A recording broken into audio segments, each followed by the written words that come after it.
Join in the salute to our flag. I pledge allegiance to the flag of the United States of America and to the republic which stands one nation under God, free and justice for all.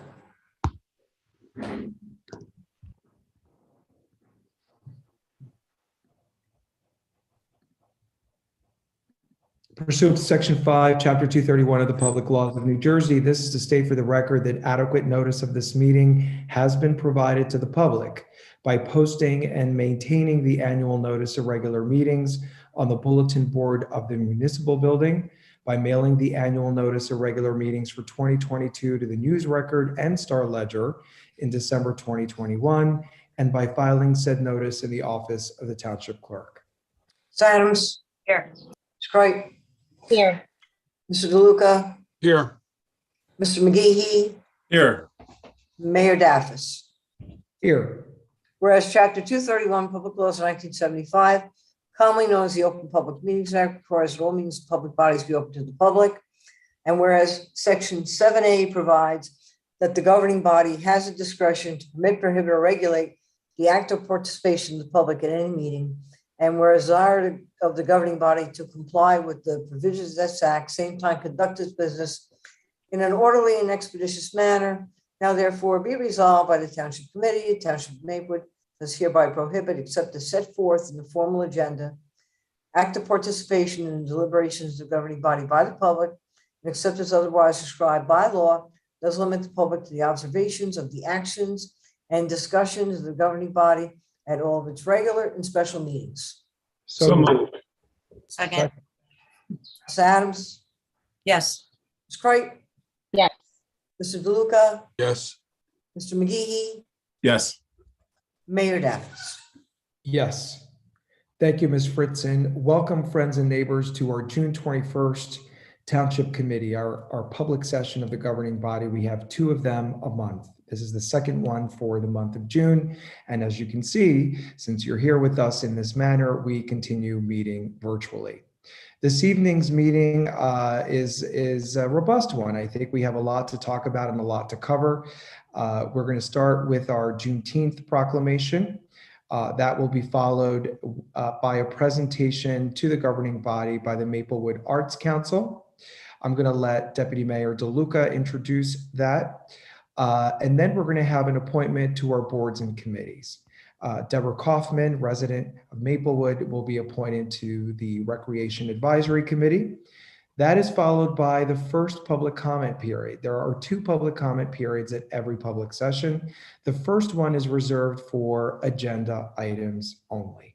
The agenda for this evening was pre-published, as I stated in my opening statement.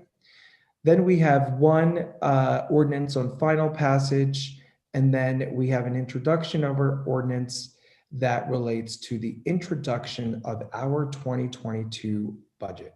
We are finally introducing our budget this evening. We will make a few statements. I will have a presentation to make this evening. We will get started in terms of introducing our municipal budget with Township Administrator Gimes and his summary, and then I will make my statement, and then we will introduce the municipal budget. And as those of you out there who've been through this process before know, a public hearing will be held at our next governing body public session, July 5th, starting at 7:30.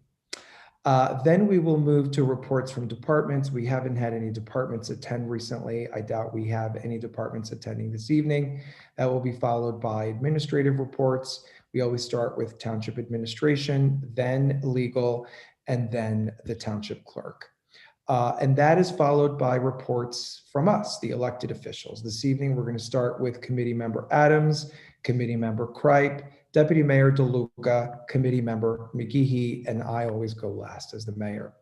We have 3 discussion items this evening, and then we have our consent agenda for adoption. We have several resolutions, all of them previously published, with links to the respective documents, to the respective resolutions themselves.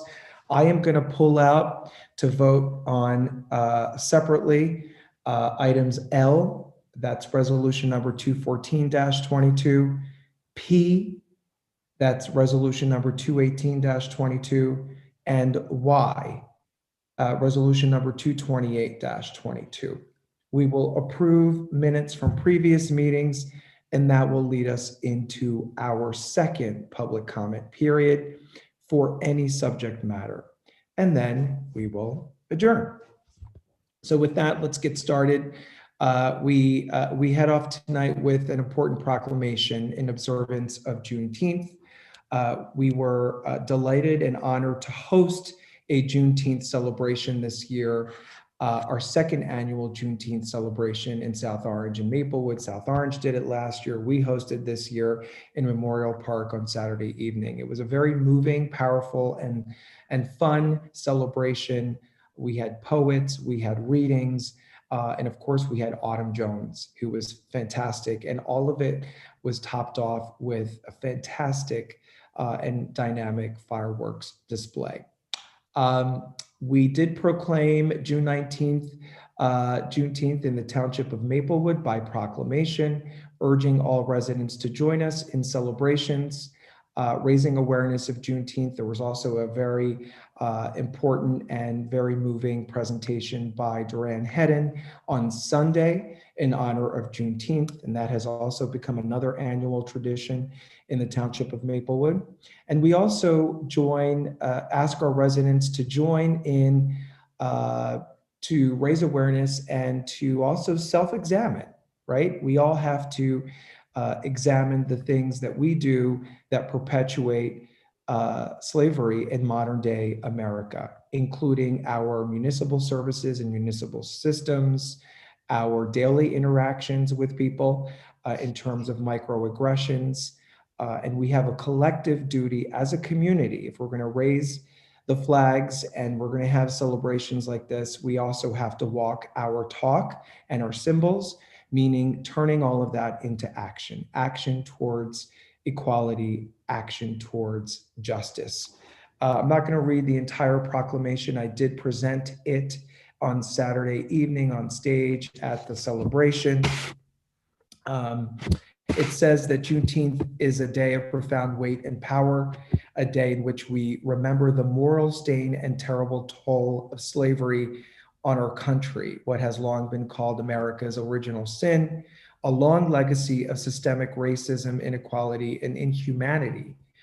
But it is a day that also reminds us of our incredible capacity to heal, hope, and emerge from our darkest moments with purpose and resolve. We commit ourselves, this is the important part, we commit ourselves to the work of equity, equality, and justice. We celebrate the centuries of struggle, courage, and hope that have brought us to this moment in time, and that the work that has been led throughout our history has been done by abolitionists, educators, civil rights advocates, and lawyers, courageous activists, trade unionists, public officials, and everyday Americans. Everyday Americans, we all have something we can do, who have helped make real the ideals of our founding documents. We're glad that President Biden moved swiftly to make Juneteenth a national holiday. We here in Maplewood honored the holiday on Monday. The state of New Jersey honored the holiday on Friday, causing major confusion. But we're delighted to celebrate freedom, emancipation, and we commit ourselves to the ongoing work to truly realize freedom and justice in our nation. So that is our proclamation. That brings us to our presentation that we have tonight, a very exciting presentation by the Maplewood Arts Council. Deputy Mayor DeLuca, would you tee this up for us, please? Yes, thank you, Mayor. I'd just like to introduce Marcy Thompson and Brenda Presley from the Maplewood Arts Council. And I'm not going to say any more. I'm just going to turn it over to Marcy. Thanks, Vic. Hi, guys. It's nice to see everybody. We're excited to share this project with you. So the Arts Council, which I am the chair of, has been wanting to create a really vibrant connection between the park and the downtown via the south pedestrian tunnel at the New Jersey Transit tracks for a few years. We did the north tunnel a few years ago with some paintings from local painters. And now we're finally getting started on this tunnel, the second smaller tunnel. I'm sure you guys know what I'm referring to. If you don't, just raise your hand. But it's a smaller tunnel. And for a long time, we've really wanted to include a lighting installation and something really dynamic and vibrant. And it's taken us a long time to figure out how to do it, but we did, I hope. So Kat Starmer, who's here, and Kat, you can wave, hey Kat, is a South Orange resident, but we allow South Orange residents in Maplewood from time to time. And she's an amazing lighting designer.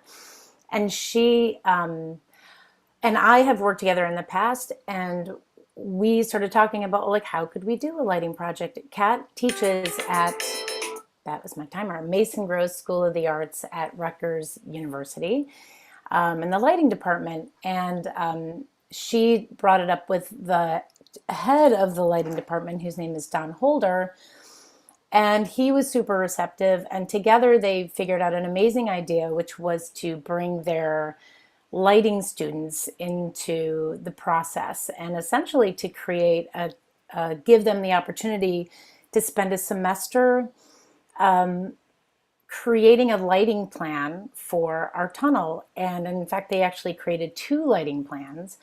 And this was part of their coursework that they did over the semester. And so we've been meeting with them as the Arts Council for since January, since their class started this semester. And these kids, they're not even, these are adult people, but I refer to them as kids. They are incredible and amazing, and we fawn over them. By the way, quickly, Don Holder, who's their other advisor, is someone that some people may know. He's a Tony Award-winning lighting designer in his own right. He used to teach at Cal Arts. He's designed dozens of Broadway shows and opera and dance and television and also architecture. And Kat has also done tons of theater, obviously, and also architecture. So the process has been that we've been meeting with these lovely students as an Arts Council, giving them our input about our ideas for the tunnel, the goals of the tunnel, which really, as I already stated, is essentially to create a vibrant connection and to sort of incorporate the commuter experience and also the pedestrian experience and the students and the people coming back and forth from the park to the town. We included Paul Kittner and Kat Dillette in some of these meetings. And a month and a half ago or so, I'm probably wrong on the timing, the students proposed 2 concepts to us, and the Arts Council loved both of them very much, and we chose one of them. And the students are here tonight, all 4 of them. They are Sarah, Isaac, Dallas, and Bev, and they're going to present you with the one proposal that we all love very much. But before they do, I was hoping, Brenda, you could pipe up with some of our feelings as the Arts Council of, why we loved this particular proposal so much. Well, first of all, it was designed by 4 very talented, focused artists, young, and that is, to me, synonymous with innovative when the artistry is really on point. I think they approached the assignment with a lot of heart, a lot of humanity, imagination, and I don't know if there's an excitement about the design. And certainly when you talk about going into a tunnel and you get a little excited by a visual kind of presentation, it can't help but brighten your day, maybe make you focus on something that's a little bit more positive. And in my opinion, as I said to the group a couple of weeks ago, my God, don't we all need something that's going to lift spirits and hearts and minds and imaginations? And I think that these 4 artists have captured that. And the youth element involved in all of this is what gives it such meaning to me, because this is indeed our future, who is participating in something that's right now bringing us to a new level. And I just think it's going to be wonderful. And I think it's going to be received by our community in such an enthusiastic way. So if that covers a little bit of.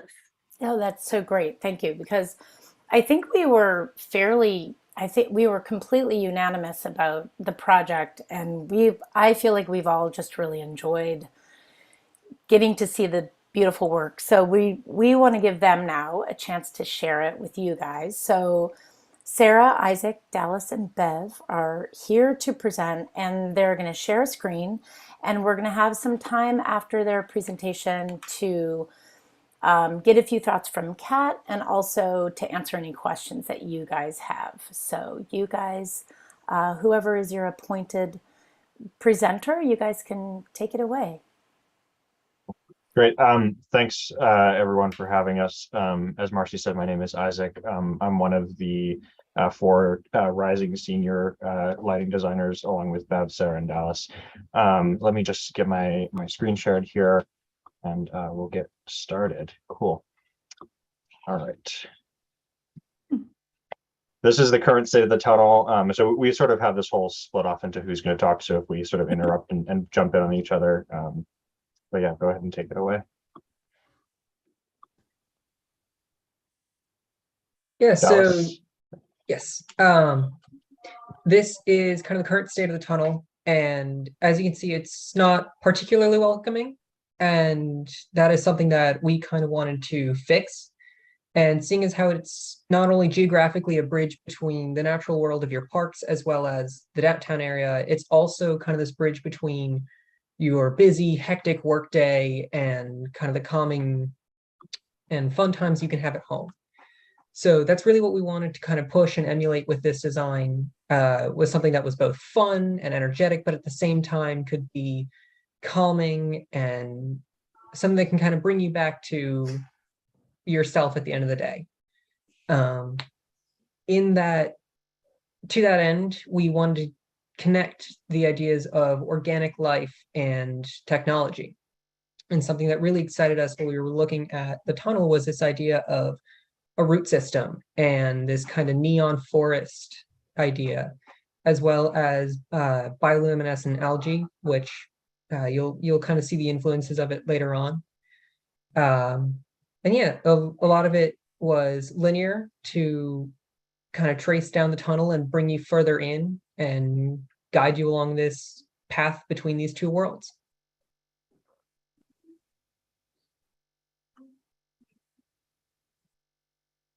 So this is just a initial rendering that we did. I think you can get into the next slide. So as Dallas mentioned, on the right are some images of our inspiration of the sort of bioluminescent creatures and organisms that we were thinking of, and sort of the calmingness of those, as you can see in the pictures. Can go to the next slide.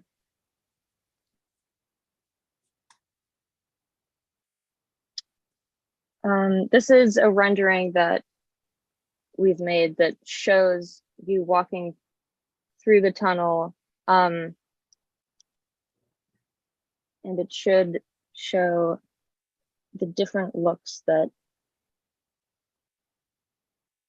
are possible with this installation. So this rendering is sort of like takes you through a full day in the tunnel, starting at night and then with the starscape, and then sort of coming into the commuters who are out before dawn. And then this is sort of a sunrise look, sort of mirroring the natural world. And sort of this is sort of a very accelerated version of these hues.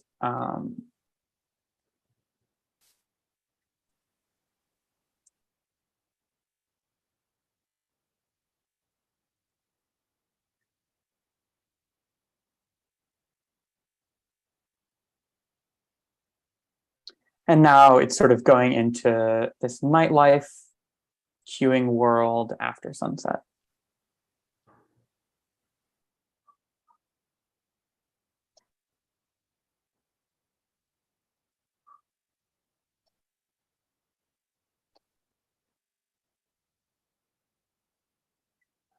Maybe we can swap to the next slide.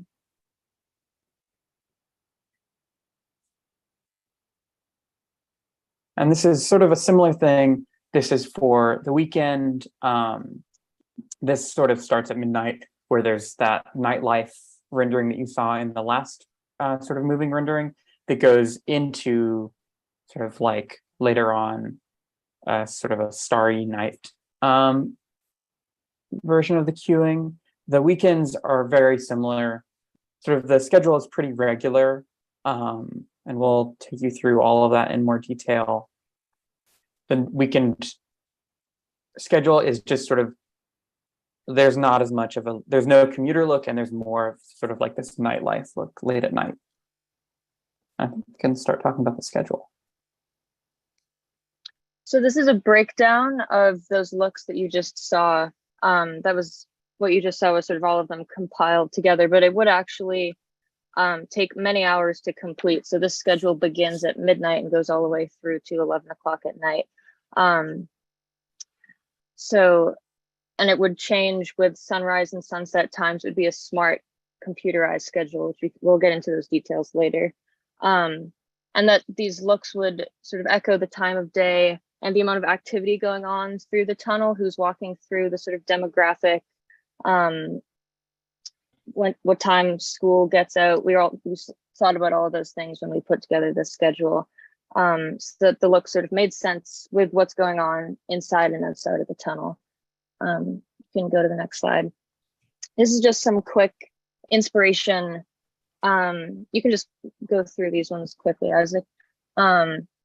So we really derived each look from nature, keeping with this concept of sort of the bioluminescent organisms in nature and calmingness of. You can go to the next slide. So just breaking down what you saw in the full video. This one is Sea of Stars, which is exactly what the title says. It's sort of this twinkling. I think you can hit play on the. Just this soft twinkling, and this would happen at nighttime with this ambient blue glow. Go to the next one. The commuters, this is for your early morning commute, sort of these calming colors to begin your day, and very slow movement, this blue-yellow gradient. Can you go to the next one? This one would time with the sunrise, and it's just sort of reflecting the sunrise colors. Next one. We call this one Wake Up, and that's just also for your early morning commute and children going to school, high schoolers, as you're sort of beginning your day. You should sort of put a smile on your face as you're walking through the tunnel. Go to the next one. And then this one is motion activated, where the tunnel would sort of come alive as you enter. This would go from 10 a.m. to 2 p.m. So it's for people, walking to get lunch or walking your dogs, so like leisurely activity. And there isn't a moving rendering for the ocean queue at the moment, but the sort of motion activated would be sort of a ripple from the entrance that you come in that would sort of pulse along the tunnel. This one we called Electric Forest. This would be during peak tunnel traffic, from 3 to 6 p.m.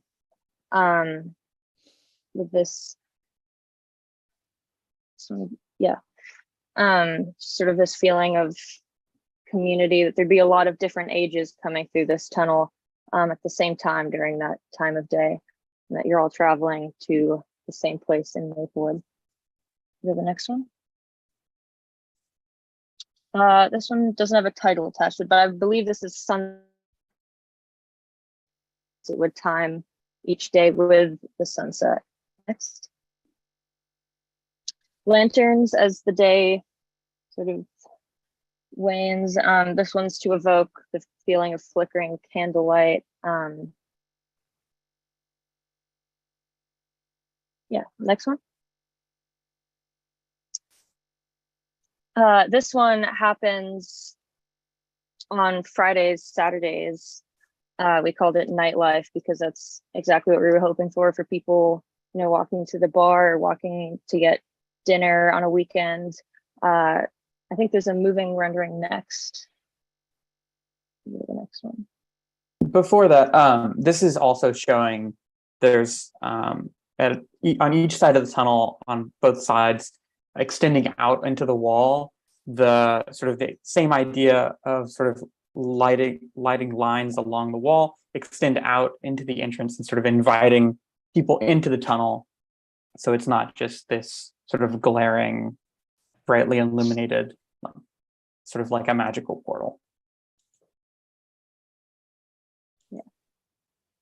Yeah, so this is how nightlife would move. We were looking at pictures of jellyfish and all the bright colors that go with that, and it's sort of very nightclubby. Go to the next one.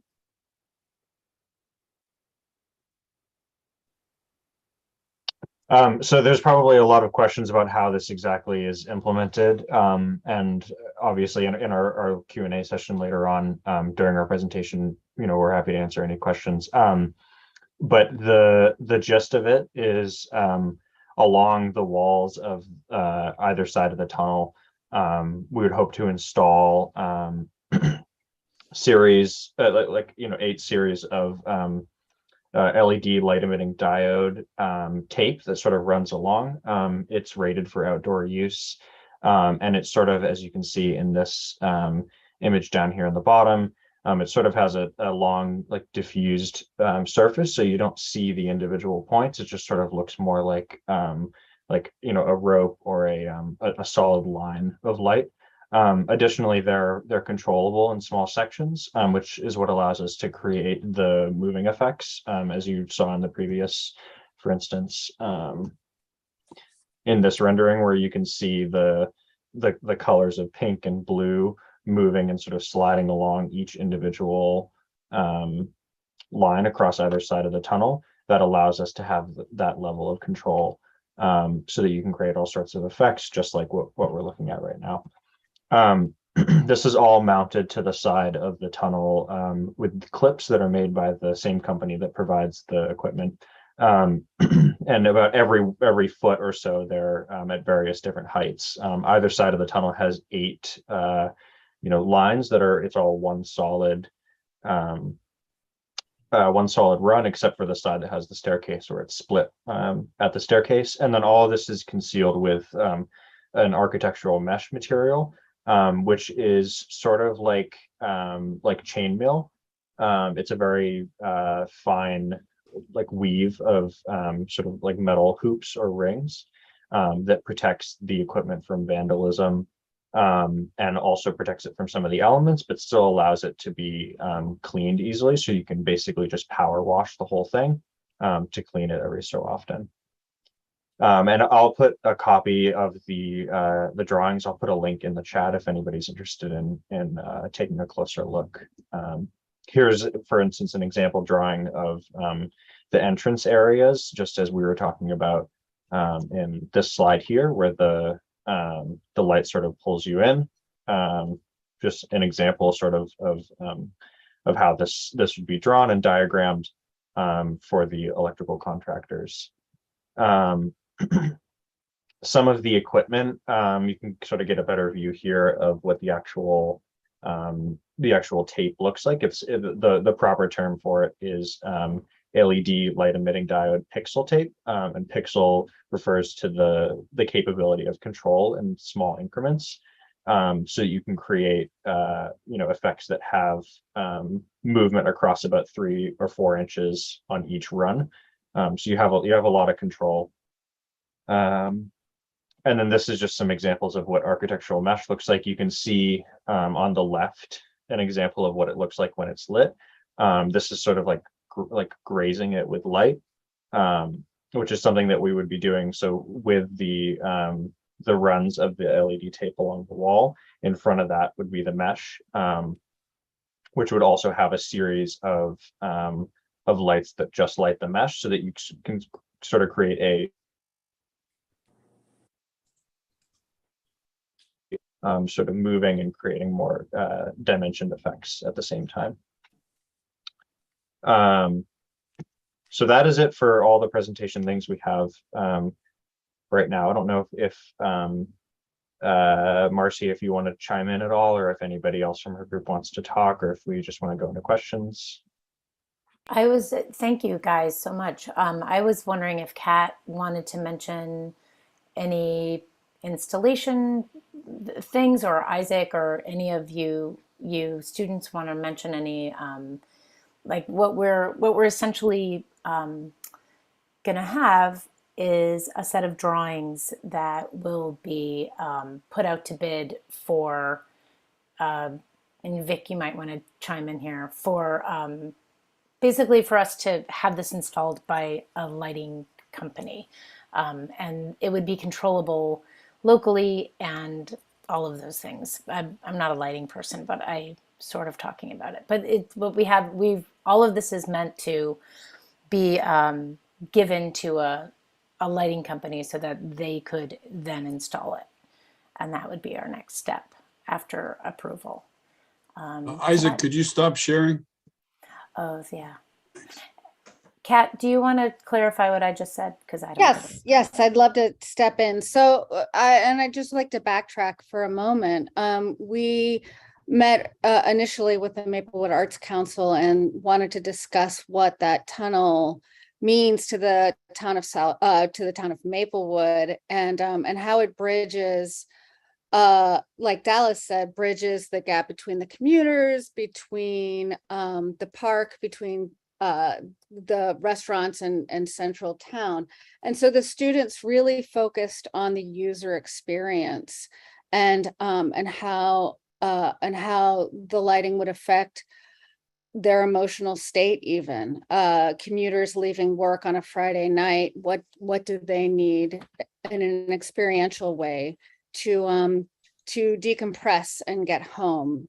And what do families need on a Saturday afternoon? And what would be really romantic walking from your restaurant with your family or with your spouse to the park? And so they really put together a set of experiences that they wanted to impart upon the end user. And with a focus on longevity and sustainability as well. So what they have created essentially is a lighting design package, and they've worked with, we have several architectural lighting designers in town from Focus Lighting, and so they've worked with Don Holder and myself and Hillary Manners from Focus Lighting to put together what is a lighting design package. But this lighting design package does not, and obviously we're not licensed electricians, and so this would need to be put out to bid to obtain all the products, all the electrical wiring, all of the lights and the control that they would need to make this happen. And then it would need to be installed by, need to be approved by you all, by New Jersey Transit, by everyone, to make sure that we're up to code, to make sure we're creating a safe environment, and then installed by a licensed contractor. So this is just a beginning step into giving the town of Maplewood an unforgettable experience, what I think is. So this set of drawings now would move on, as a lighting designer would move on to the next step, which is an electrical contractor to start bidding. I think that's all. Thank you, Kat. I really want to thank all of our students here, Isaac, I don't want to forget anyone, Bev, Dallas. This is truly inspirational and imaginative. And as Brenda said really well, it is emotional. It does capture you. It's very, there is a human element to it. And I really love what you did. I definitely want to know what part of the day the sort of floating sea creatures are, because I want to be there at that time. I think that's a very relaxing feature, for lack of the proper description. But anyway, I do think that we need to move along because we have a very long agenda. Marcy, thank you for chairing all of this through the Arts Council. This is really one of the best things that the Arts Council has done. And let's see how we can move this forward. I'm going to give Deputy Mayor DeLuca the final word on next steps. Thank you, Mayor. Thank you, Mayor. So Paul Kittner, as we said, has met with the group once and offered to meet with them again and provide some more guidance. We will probably kick this to Engineering Public Works just to see where we can go and how we can make this happen. And of course, the Township Committee is going to have to talk more about this and make sure we're on the right track. Not right now, because we have to sell this to New Jersey Transit. So we want to be solid at home before we go to transit. For sure. And, you know, we've been talking about a lighting project and design of our municipal building, our beautiful municipal building that we're so privileged to have in our town. Not many towns have a building like we do. And it looks like the tunnel's going to get lit before a municipal building is going to get lit, even though we've been talking about the municipal building for 4 years with other lighting designers and local firms. Maybe one of the firms that will bid on this project is the same firm that won the bid for our municipal building lighting. But anyway, Ms. Adams, I do want to give you the opportunity. I know you raised your hand. Did you have a question or? I just had a question and it's probably premature, but you know, whenever I see something I really like presented to me and then I never hear how much it's going to cost me, I worry about that a little bit. So are we talking $5,000 or $500,000? Because it could be anywhere in between. I'm afraid it is anywhere in between. Yeah. It is definitely going to be more than $5,000. I'm afraid in town, $5,000 doesn't go very far, at least at my house. But we'll have to defer to the code enforcement and the electrical contractor on that one. Right. Also, just as a quick thing, the Arts Council is very much prepared to do a lot of private fundraising for this project. So we're not looking at sort of presenting anyone with a bill for the tunnel. We've been talking about it all the way along as we have all of our projects as something that we would raise money for through the community as much as possible. So I just want you guys to keep that in mind. Thank you, Marcy. We're about to introduce our budget. Perfect timing. Yes. That's a good idea. I think a public-private partnership here is really in good order. And I do think that we have a lot of funders here locally who would fund this project and be experienced. So, all right. Well, we've spent almost 30 minutes on this. Thank you again. I want to really thank the students for their vision and their hard work. And hopefully we will make this come alive so that you can see it beyond these conceptual drawings that you shared with us. Thank you so much. We're going to give you a couple minutes to sign out and we will carry with our meeting. Have a good night. Thank you. Thank you for having us. Bye-bye.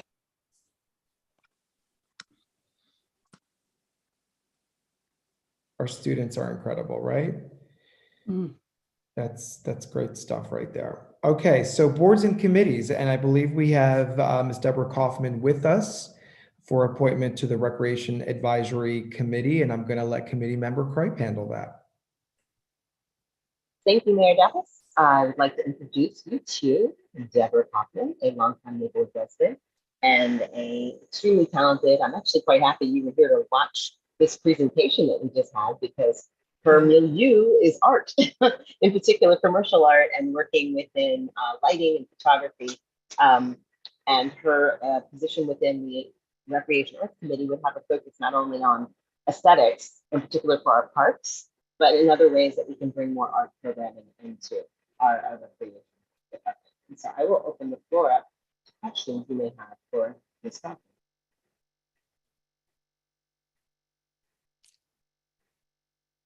It would be my great pleasure to be a part of this organization.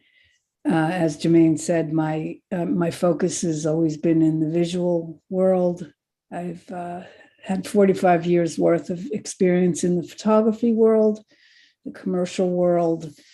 My expertise is visuals, and I'd love to be able to help in any way I can. Thank you, Ms. Kaufman, and we're delighted that you're willing to serve the community in this capacity and lend your artistic and other expertise with our Recreational Advisory Committee. Committee Member Kripe, do you have a motion? I would like to move the appointment of Deborah Cochran to the Recreation Advisory. I will second the Oh, motion. sorry. Sad, Yes. Ms. Kripe, Yes. Mr. DeLuca, Yes. Mr. McGeehee, Yes, congratulations. Mayor Daffis. Yes, thank you, Ms. Kaufman, and congratulations. Welcome aboard. Yeah, Looking thank you forward to very- working with you, Ms. Cochran. I as well. Yes, very much so. Terrific. Well, you're welcome to stick around and enjoy all the fun that we're going to go through, or you can sign out after all the beautiful artwork. The I'd like to next hear part it. won't be so pretty. Yeah, I'd like to hear a bit more, if I may. Absolutely welcome to stay. They'll probably move you to being an attendee versus a panelist. Okay, thank you. Thank you for coming. Thank you. Okay, this brings us to our first public comment period for agenda items only. Mr. Waltz, I'm letting you take over.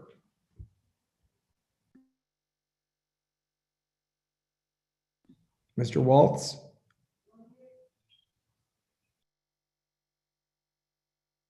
Still on mute, Mr. Waltz? Mayor, I don't see anybody. I'm looking at the attendee list. Nick says he is not on mute.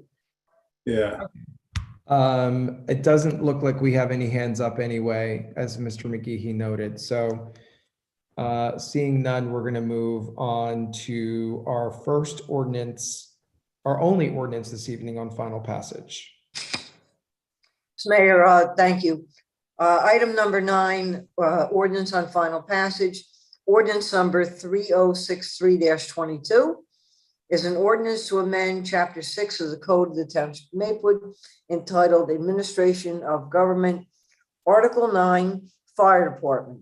This ordinance will raise the user fees for ambulance transportation services and emergency medical services provided by the Maplewood Fire Department. Can we get a motion, Deputy Mayor DeLuca? Oh, wait, Are you going to do a hearing? yeah. statement by the chair. Yep. Statement by the chair that the ordinance has been published, copies posted on bulletin board and municipal building, copies made available to the general public in accordance with the law. Sorry about that. Any public comment? Any TC comment? Roll call. Oh, motion. Mayor, I move this ordinance be adopted as a whole and the clerk be directed to publish the same as a past ordinance in the Maplewood South Orange News Record according to law. I'll second the motion. Roll call. Adams, Yes. Ms. Kripe, Yes. Mr. DeLuca, Yes. Mr. McGeehee, Yes, Mayor Daffis. Yes, thank you, Ms. Fritzen. Introduction of new ordinance. Yes, Mayor, it's item number 10, introduction of new ordinance, ordinance number 3064-22, calendar year 2022, ordinance to exceed the municipal budget appropriation limits and to establish a cap bank per NJSA 48-4-45.14. This ordinance establishes a cap bank. I move the passage of this ordinance on first reading, its publication according to law in the Maplewood South Orange News Record, and a hearing to be held on July 5th, 2022. I'll second the motion. Ms. Adams, Yes. Ms. Cripe, Yes. Mr. DeLuca, Yes. Mr. McGehee, Yes. Mayor Daffis. Yes, thank you, Ms. Fritzen. This brings us to the introduction of our 2022 municipal budget. I believe that our Township Administrator, Mr. Jimes, has an opening statement. Yes, thank you, Mayor. I'll just provide a brief opening statement. I know the mayor is prepared for an in-depth discussion of some of the finances and the data. As we've discussed several times, well, first off, I'll start off by saying that, we all acknowledge administratively that, this process has been less than ideal. And the fact that we are introducing a budget at this time is not something that, meets our expectations and meets my expectations to the Township Committee. So we can assure you that going forward, this will not happen. But we are where we are. And as I mentioned previously from one of our Finance Committee meetings, there were several reasons for the delays that did occur that were out of our control. Most notably, from the time we had our initial discussions on all the actions we were going to take, we got hit with some significant expenses in the fire department overtime to the tune of a few $100,000 that, caused some pressure on the budget. In looking at that, working with the CFO, we were able to move some things around and get a little creative. But most importantly, after discussions with our insurance risk management, we were able to plug that hole with some anticipated revenue that we're going to get as it relates to IDA, because we still have significant amounts of money that are unreimbursed from IDA. Therefore, we are using that money as revenue, but it's worth noting that we're being very conservative in the use of that money. We are only using the amount of money necessary that, accomplishes the goal of where we were in the past to get us to the percentage where we are at. And the reason we're doing that is because we don't want to overstate that revenue. If and more likely when more money comes in as a result, that will be used to go to fund balance. We know that, as I mentioned last week or last meeting or 2 meetings ago, there are 75 to 80% of this municipal budget, and really any municipal budget, is spoken for before we even begin to provide optional services. We have salaries, we have benefits, we have health insurance, we have pension obligations, we have various taxes that go into this. And it makes it difficult. And you deal with this every year. One thing we know is that there is a bright side, and it's been mentioned in several of the work sessions, with some of the debt service coming off the books in the next year and the year after that. We're not going to be in this situation. So we have some light to look forward to at the end of this tunnel. And lastly, as it relates to the overall revenue, as we know, 70% of that comes from property taxes. So when you lose significant revenue during the pandemic for the last 2 or 3 years, that puts great strain on the budget. But we are anticipating some of those revenues increasing as we move out into the next phase of pandemic times. And that COVID is easily responsible for 2 whole tax points in this budget, based on the deferred charges. So with that, I'll turn over to the mayor. I know he's prepared with some comments and some data that we sent over from the finance department over the last several days. And with that, Mayor Daffis, take it away. Thank you, Mr. Jimes. I appreciate your introduction and your summary. The bottom line here is that this is what we hope and we anticipate, and this is an educated guess, not just a guess. What we anticipate is going to be the final very difficult year from a municipal budget standpoint as we recover from pandemic-related losses, IDA, as Mr. Jimes stated, and other things outside of our control, including paying down our debt service, which is always a good idea.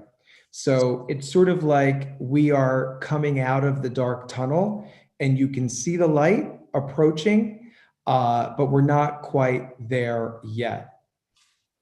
I'm going to share my screen to offer some additional information. I believe you can see my screen now. So what we're looking at introducing this evening is a $53,113,000 budget with a 5.4% tax hike. The budget is broken into, this budget is broken into 4 main components. You can see them right here. As Mr. Jimes stated, the majority of it outside of our control. On the one hand, we have salaries and wages in the neighborhood of over $23 million. We have statutory expenditures. This is, our pension payments in the neighborhood of $20 million, plus utilities and insurance close to $4 million, and then our respective department expenses in the neighborhood of $5.7 million. And when you dive deeper into those categories, you see from an expenditure standpoint where the major drivers are. You see public safety at $16 million, debt service at $7 million. That's a good thing, retiring more debt, being more healthy financially.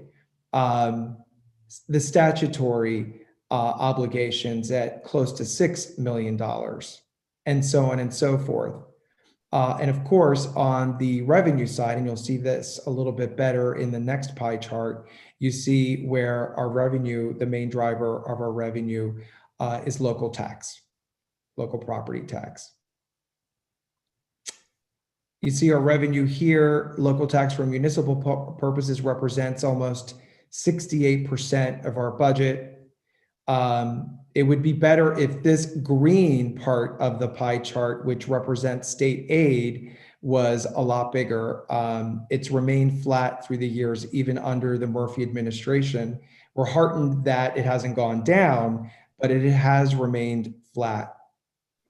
And then you see federal and state grants at a little over 3%. This is actually significantly higher than in previous years. We've gotten more sophisticated in going after grants and have nearly $2 million in grants in this municipal budget cycle. And that's a great thing. And we anticipate obviously more money, as I've talked about on numerous occasions, coming in from the federal government, from the bipartisan infrastructure bill, which will help us pay for some of our infrastructure improvements.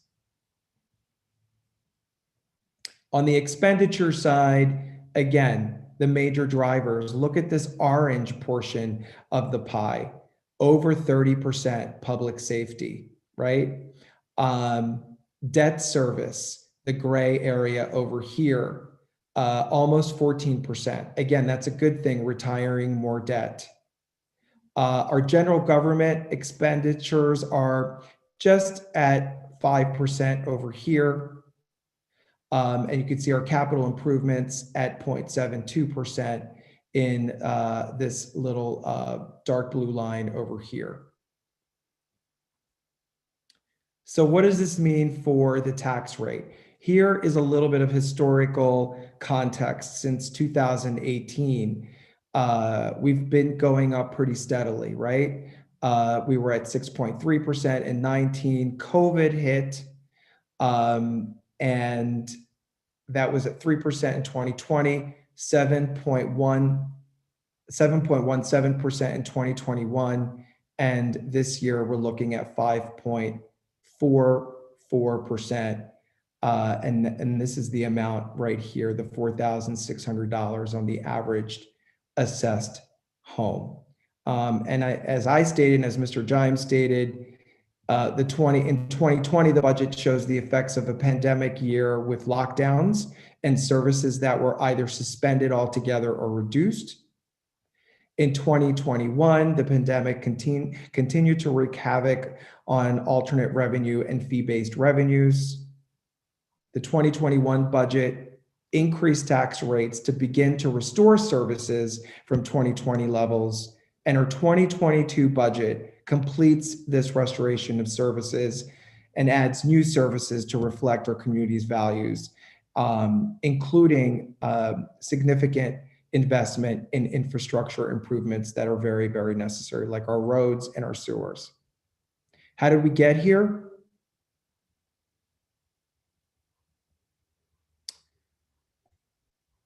We began the budget process with a $3.2 million deficit. That's significant. This item here, this line item represents that deficit. BBA contract settlements, recycling costs, which have gone up significantly, which is why committee member Adams has been a leader in looking at alternative methods for our recycling. And, because it just keeps getting more and more expensive, and the return on that isn't so great because we also see that the service is not getting better. Our debt service here, the pandemic note, our pensions and benefits, IDA costs unreimbursed at $845,000, and our pandemic revenue shortfall at $679,000, $200,000. We've had some unforeseen overtime by the fire department, but thankfully that's going to go away with the July 1st merger fast approaching.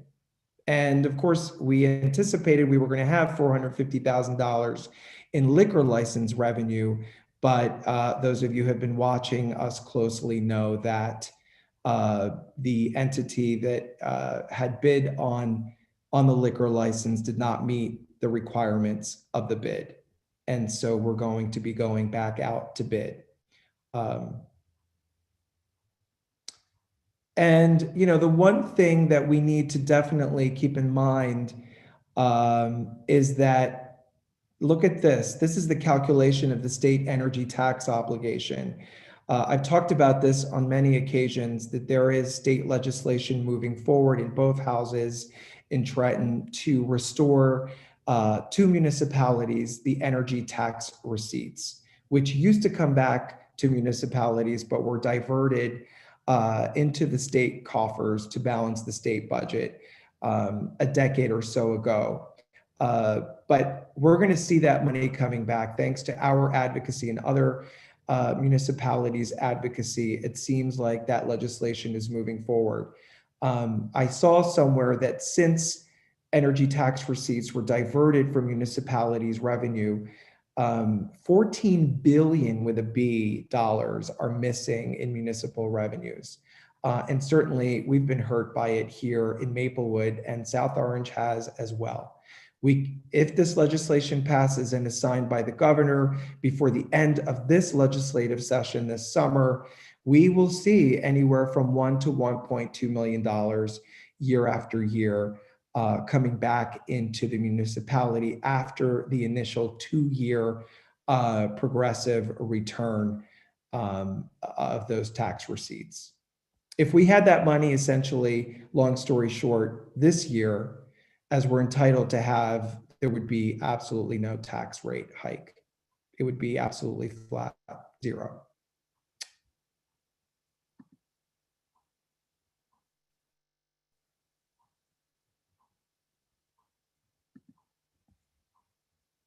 So I'm going to stop sharing, and here we are again. So essentially, the message here is this is a very lean budget. We're doing the best that we can in light of the challenges. We're restoring our services that our residents depend on. We're coming back up to full staffing and community events and all the fun that people look forward to and hope to do even more so and complete that effort next year and next year's budget. And we are also doing significant infrastructure improvements in terms of our road work and the other things that we've discussed and we already started adopting in our capital budget.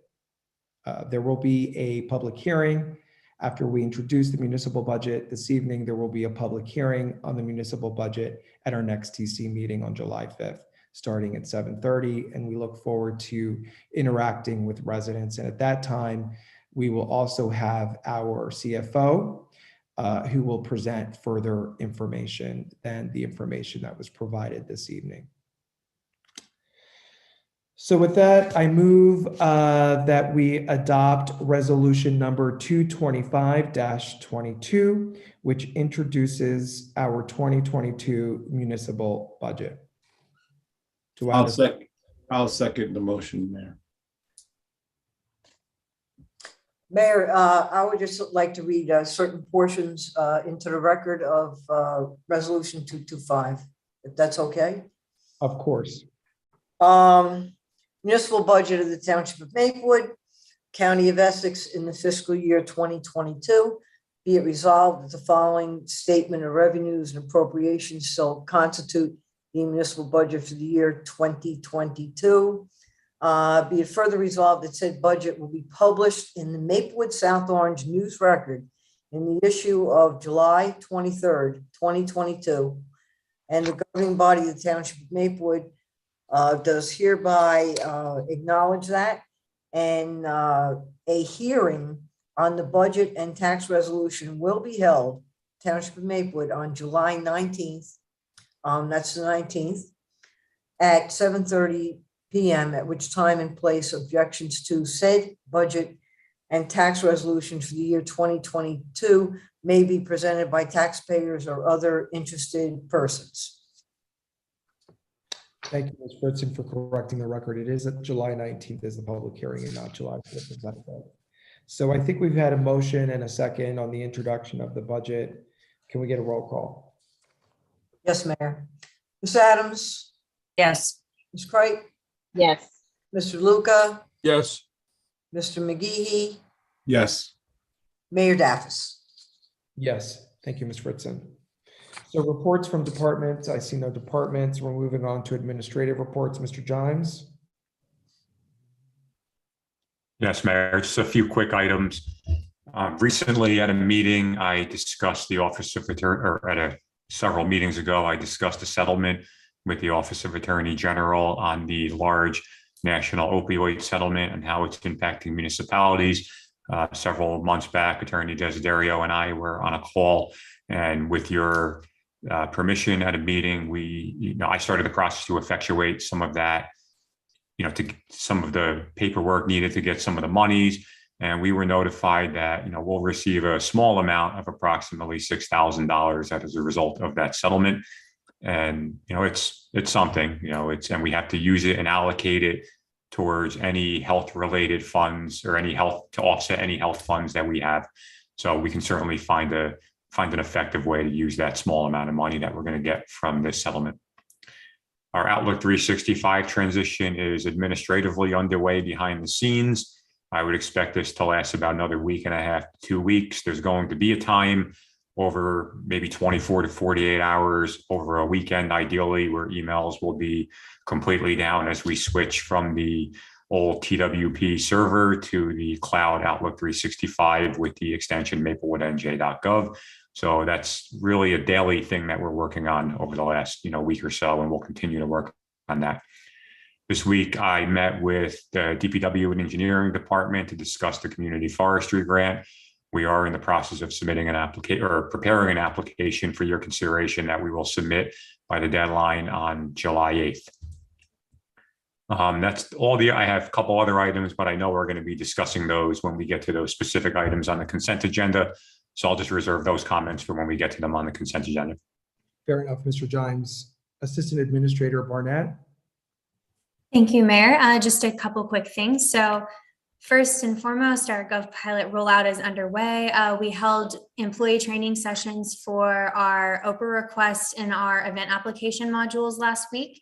So staff received their logins and are just going over some things internally and finalizing everything, making sure everyone's in their comfort zone and ready to roll so that we can make those live to the public in the coming days. So those, in addition to our dog and cat licenses, will be our first GovPilot modules online, but they will not be our only ones, and that rollout is ongoing. Another thing that we have going on this week is that we are attending the Sustainability Summit for Sustainable Jersey in Holmdel. There's a handful of staff and also Deputy Mayor DeLuca who is attending. And then we've also opened up registration to Green Team members who are interested in the township covering their registration as a thank you for all the work that they do for us in making our community sustainable. So that'll be taking place on Friday. It's an all-day summit where different groups of green teams and towns from all over the state can get together and talk about some of the ideas and best practices that are underway. So looking forward to that. And then last but not least, we received a notification from YouthNet that there are several folks looking for internships within the township. So Administrator Jimes and I are working on identifying some good contacts within the staff and some projects that'll be some good professional development opportunities for those folks. And we'll be following up with them and getting those positions ready to roll for their July 1st launch. Thank you. That's exciting that we have this interest by interns. So I'm willing to take one and show them the ropes in municipal government. Just add, if I may, Mayor, just one more comment to the report, if you don't mind, just regarding the GovPilot rollout. You know, in addition to the modules the Assistant Administrator mentioned, we have the opportunity for several more modules that we're going to be rolling out, you know, in due time. So really with GovPilot, you know, you add that to the Outlook 365, you know, transition we're making, this agenda management system we're using, the new website, our electronic transition to our policy manual. We've created several internal efficiencies here over the last year as it relates to IT. And I just want to say that, you know, the staff has taken very well to it and have, you know, realized those efficiencies. And, you know, for all of those, obviously it couldn't be done without the support of the Township Committee. So, you know, I just want to recognize that. Thank you, Mr. Jimes. Are there any questions or concerns for Township Administration, Deputy Mayor DeLuca? Mr. Jimes, could you ask the CFO, just as a regular course of action, that he would provide us with a monthly report on the cannabis tax receipts? I will do that, yes.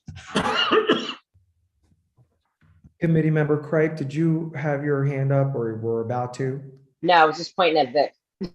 Okay, thank you for the assist. Any other questions for Township Administration? I have one, if there are no others. I just want to check in to see where we are with the SOMA 2 Towns for All Ages hiring. So we've had some discussions there via email and with South Orange about whether they would be interested in having, instead of 2 part-time positions, 1 full-time position. We think that would yield, you know, stronger quality, a stronger caliber of candidate for that position, simply because somebody looking to work part-time really only has limited hours, and there's a fluidity to the way that position operates. So the director, Mancuso, and I both support that. I know Mayor Daffis, you've mentioned it in an email prior as well. I did follow up with South Orange again today. I'm just kind of waiting to see what their position on the matter is. And if they agree, we'll work out the logistics. We have no, you know, I don't have any preference on how those logistics are worked out as to whose employee it will be, who pays who, and who leads the shared service. So I'll be flexible if, you know, our colleagues over in South Orange are amenable, you know, to having 1 full-time position. Terrific. Okay. Reports from elected officials. We're going to start with Committee Member Adams. Mayor, if I may interrupt, I don't have a report, but I know Ms. Fritzen probably does, and I don't want you to skip Oh, her, I'm please. sorry. I did skip ahead. I did skip Just a ahead. few people, no big deal. Yeah, I'm Thank racing. you. Racing. Of course, Well, I I have. know a- you're bumping up that 9:30 time, Mayor. I know you had to save time somewhere. Okay, all right. I do. So, Mr. Desideri, you officially do not have a report, yes? Officially shut my mouth out and don't have a report. That is correct, Mayor. Township Clerk Fritzen. I have a report. A quick report. So I just want to mention to the Township Committee, because I've kind of been keeping you in the loop regarding a very important time of the year when we have ABC license renewals for a whole nother year after June 30th. So, you know, we're really diligent about making sure things are completed. And I have been indicating during the week we did have one issue, but I also have reported to all of you that one issue around 1 o'clock this afternoon was taken care of. So I would say that, you know, 3 of your resolutions on the consent agenda, 211, 212, and 213, I would encourage you to adopt tonight so that we could issue new licenses for the year 2022 through 2023. And I don't know if there's any questions on that. I also wanted to mention I always let you know when there's filming going on in the township. And we're gonna have 3 days of filming residential beginning tomorrow. And I will send you the particulars with the home address via email. It's pretty routine. And that's all that I have, Mayor. Any questions of anyone, from anyone?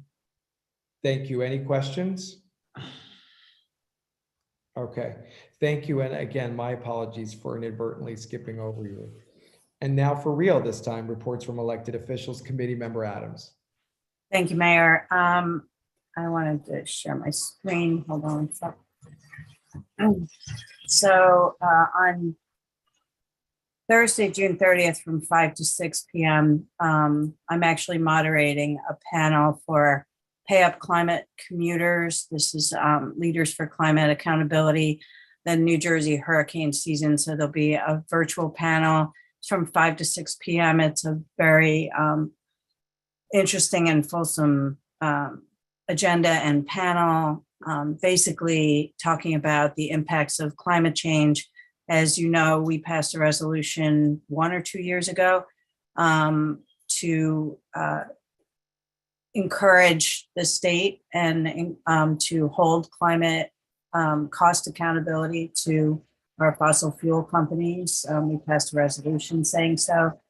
And we're looking for more municipal leaders, municipalities to do the same.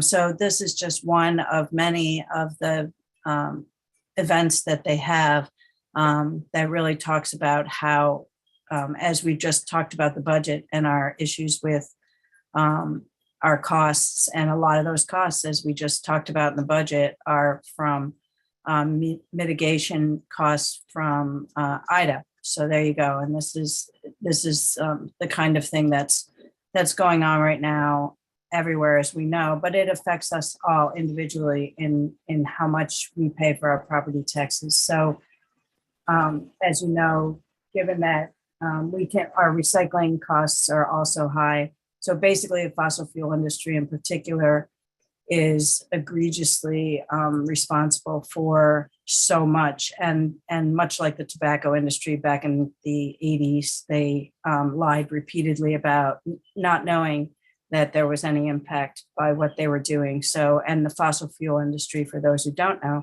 is what is used. Fossil fuels are used in producing plastics. So plastics are a little more easy to see as the difficulty we have with recycling them, because we don't recycle nearly as many pounds of them as we should. So anyway, that's on June 30th, 5 to 6 p.m. and I'll be helping by moderating that. I want to quickly thank our relevant departments, community services, Missy Mancuso and her crew for the Juneteenth celebrations this past weekend. And Duran Hedden, I couldn't find a parking space. The cars are blocked, around and around. It was really well received and attended, so that was great. Just quickly on a couple of my committees, the Historic Preservation Commission is always involved with a lot of our historic projects. The walkway at Town Hall will be beginning again to finish that project in the next 2 weeks.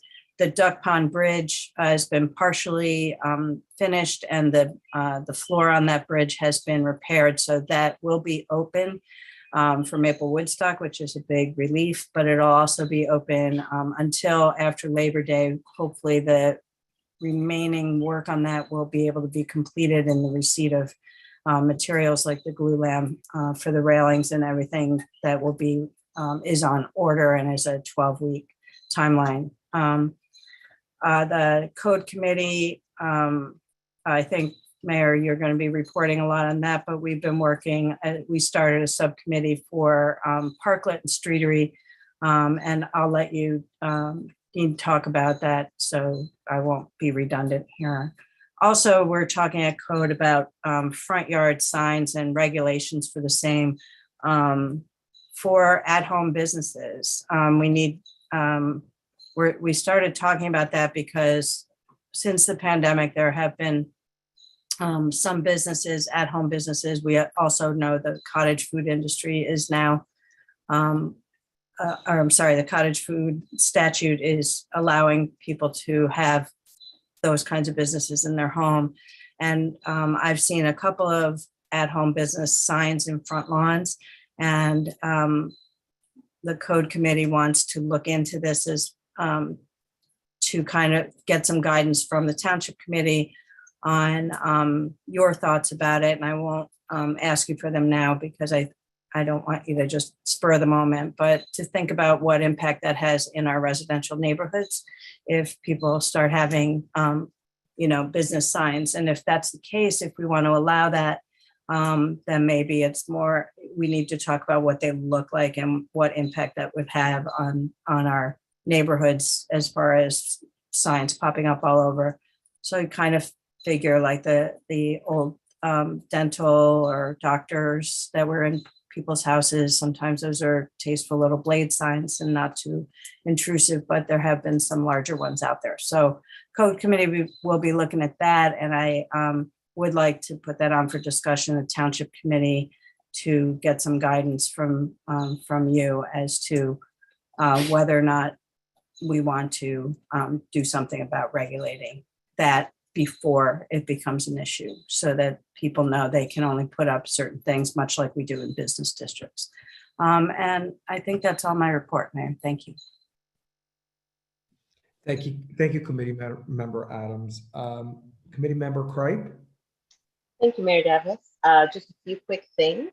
There are still some spaces available currently in our swim lessons as well as art camps. So please get to Rec Desk and sign up for those. We made space available for folks to come in, including folks who are looking for scholarship opportunities. And there are still a little bit of funds out there in the Recreation Assistance Fund for those things. So please go to Rec Desk and sign up.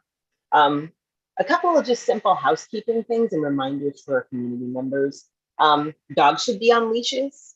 I've had a few run-ins with dogs in parks where family members are basically saying, no one else is here, we can just do what we want with our dog. And the reality is we never know when an animal is going to do, particularly if someone is approaching that might be a stranger or a child. So please follow the rules, keep your dogs on a leash, keep them off the open fields if the gate is closed and it says that section of the park is closed. Don't jump the fence. Please keep the animals out of there. We've been working really hard to maintain the fields and to keep them fertilized. And there are certain times when you go out there that actually it's dangerous for your animals to be out there, particularly if there's fresh fertilizer on the ground. So please just follow those rules. Also, in the parks, try to treat it like a campsite. Whatever you bring in, bring it out. We understand that there are garbage cans there, but sometimes the cans get full if there's a large participation event that happens, soccer games, practices. If you can take it home with you, take it home with you. It doesn't hurt the few minutes it takes to take it to your car and then take it to your own garbage can. It's just to help keep the trash from being thrown around, because we have a lot of kids out there playing and we have a lot of people visiting our parks, and it just brings the quality of the experience down when there's unnecessary garbage out there. We currently have 88 MACOs signed up for the swim team. So the team is strong, and with the resolution currently on board of tonight's meeting for the summer hiring, the seasonal hiring of lifeguards and swim staff, we should have a very strong season. So hopefully we'll be able to get those MACOs out there and bring a little more glory back to the pool. Finally, we are a little bit closer to Splash Park, at least going out to bid. We've been looking at designs and speaking to vendors and trying to figure out exactly what it is that we're looking for. A few more things need to be discussed before we go out to bid, but I expect within the next meeting or two, we will have a proposal going forward in regards to trying to get that resolution on the books for it. Finally, the Recreation Arts Committee is looking at trying to institute an actual lottery system for high enrollment programs. We have a lot of families that are new to the community. Maybe families aren't realizing how quickly things fill up.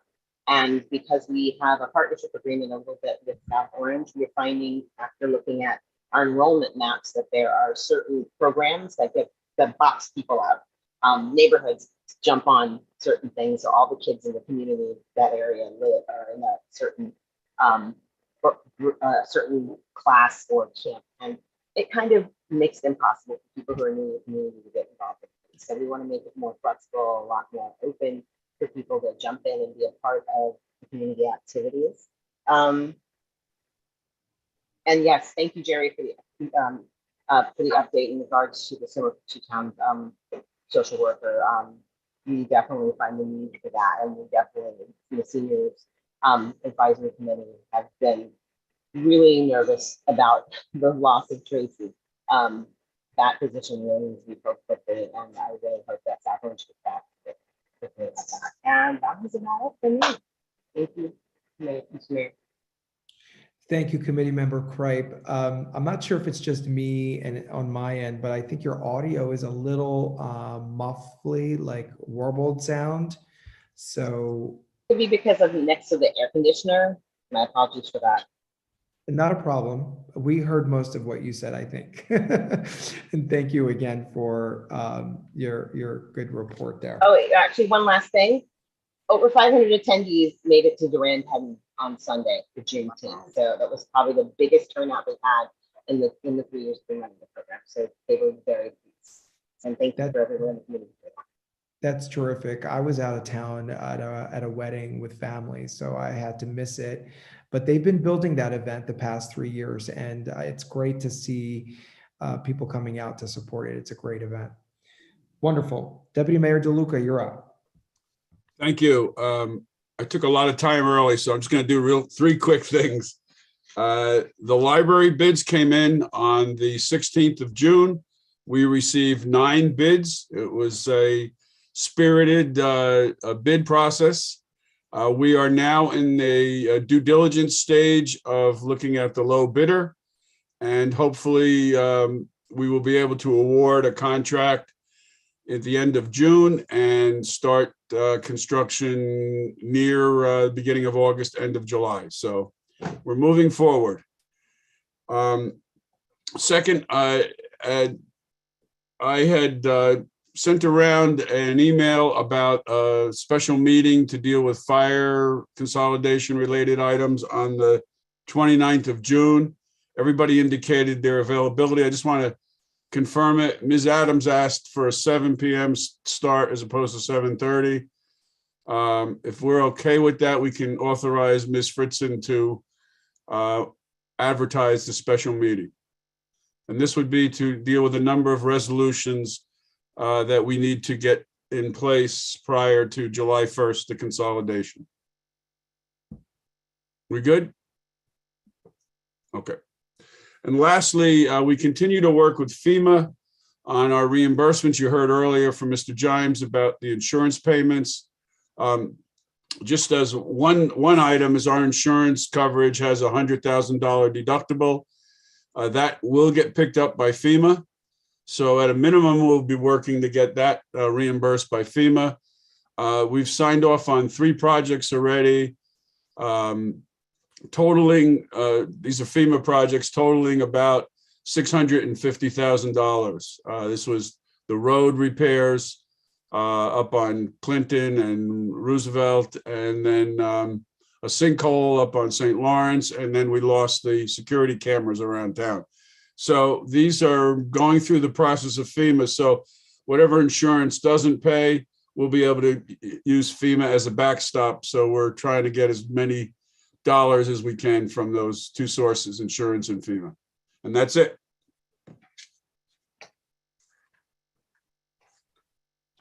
Thank you, Deputy Mayor DeLuca. Committee Member McGehee, you're up. Thank you. I'm just going to cover my committees. Public safety. We had our meeting last Wednesday. Here's some of the metrics which we shared in public. A couple of robberies, 16 thefts, burglary, aggravated assault. Auto thefts continue to be an issue. 78% or 88% of those are, again, keys left in the car and running. So we've done PSAs, we put up signage everywhere. It's just something that it's a curve that we're just going to have to fight continually.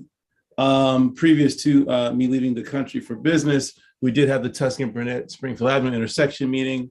It was a strong community showing. The mayor was there as well. Next steps here is explore these suggested improvements, focusing on two key areas, not just that intersection, but also closer over to Seth Boyden. And we're looking at a multi-phase effort, obviously with an emphasis focusing on during the off time, which is as the students are leaving. This is the last week of school for our school system. Social services, which is also covered by our social service new hire. She's doing a phenomenal job. She had a robust report. The takeaways is that her referrals obviously have increased because now there's awareness out there by our police and fires, sending referrals to her.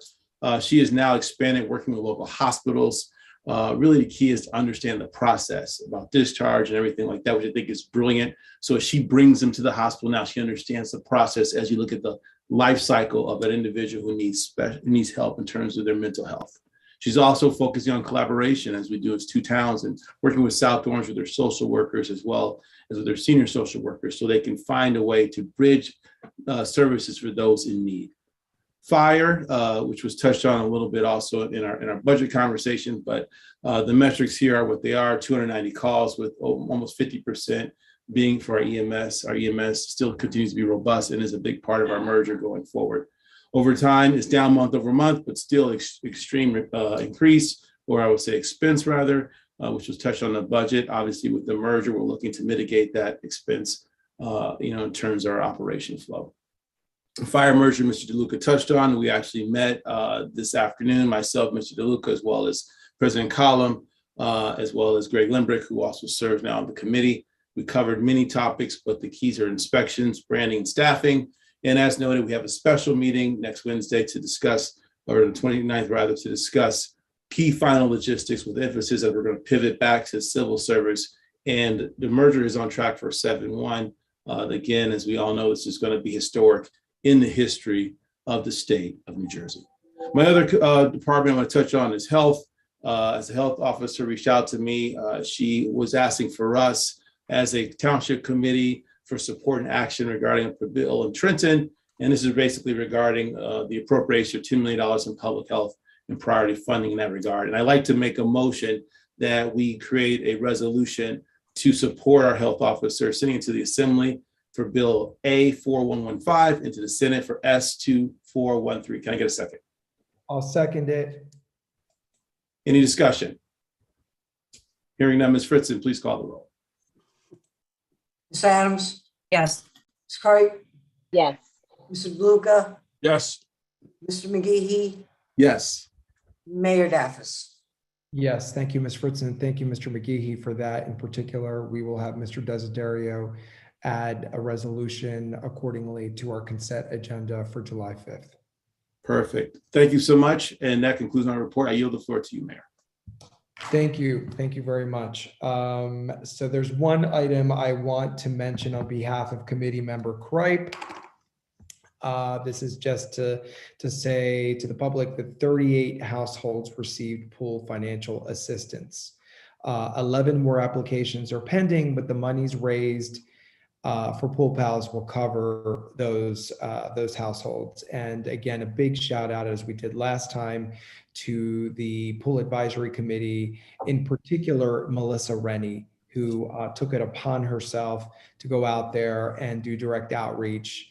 And we have a lot of big hearts in this town, as well as deep pockets, who did the right thing and helped a lot of families get to the pool this season. So that's a beautiful thing.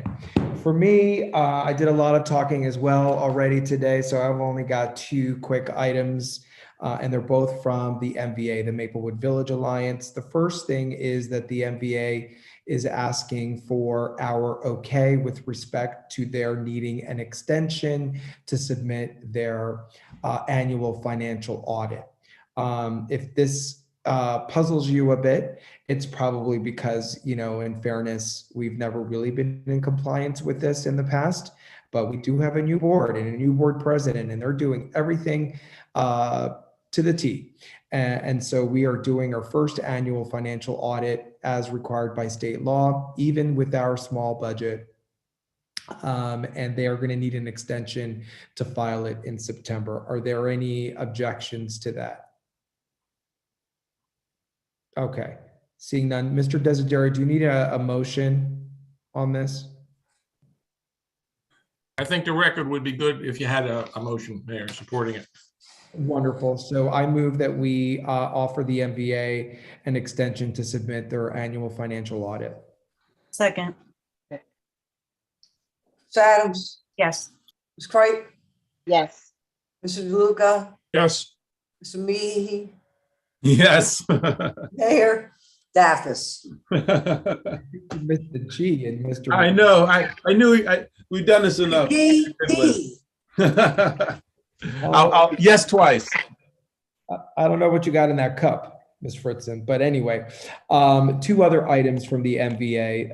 As Committee Member Adams noted, through her leadership and as chair of Code Committee, we've put together a subcommittee to study the parklets and the streeteries. Streeteries is apparently the industry term now, the proper term for outdoor dining when we're taking up public parking spaces.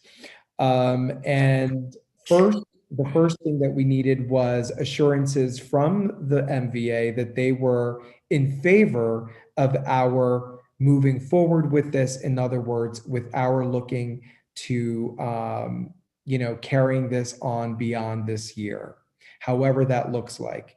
And the MVA took a vote officially at our last meeting, and they officially voted unanimously.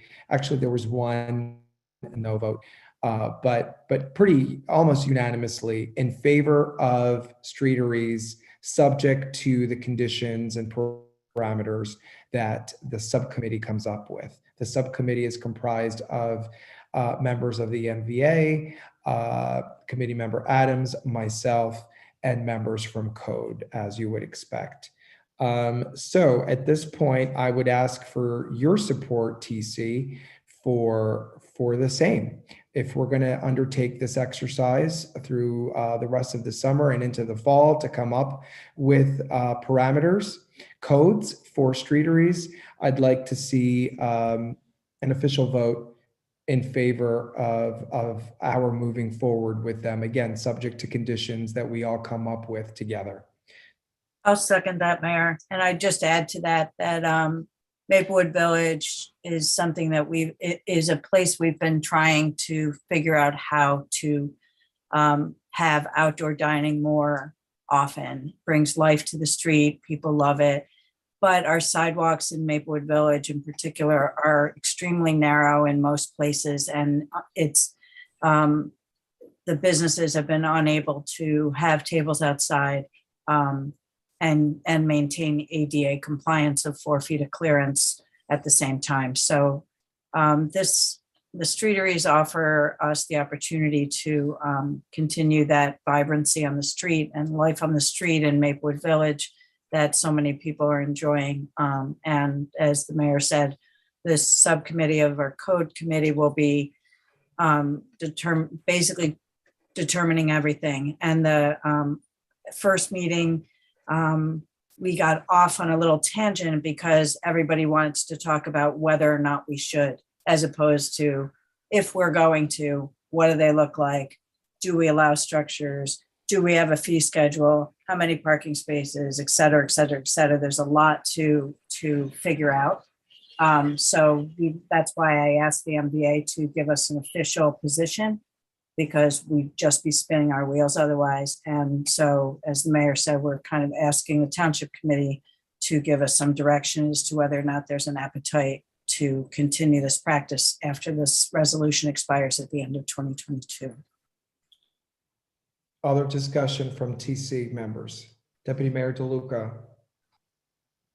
Nope. You're okay with our moving forward?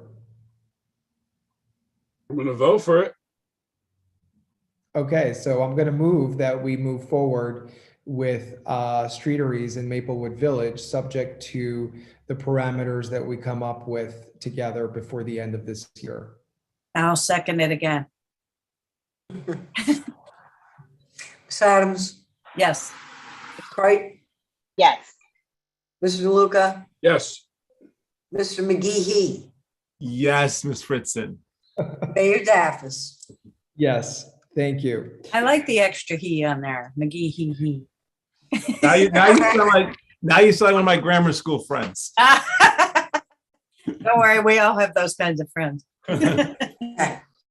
So the next item from the MVA is going to require additional discussion in subsequent meetings. I just want to flag it for your attention about coming attractions, if you will.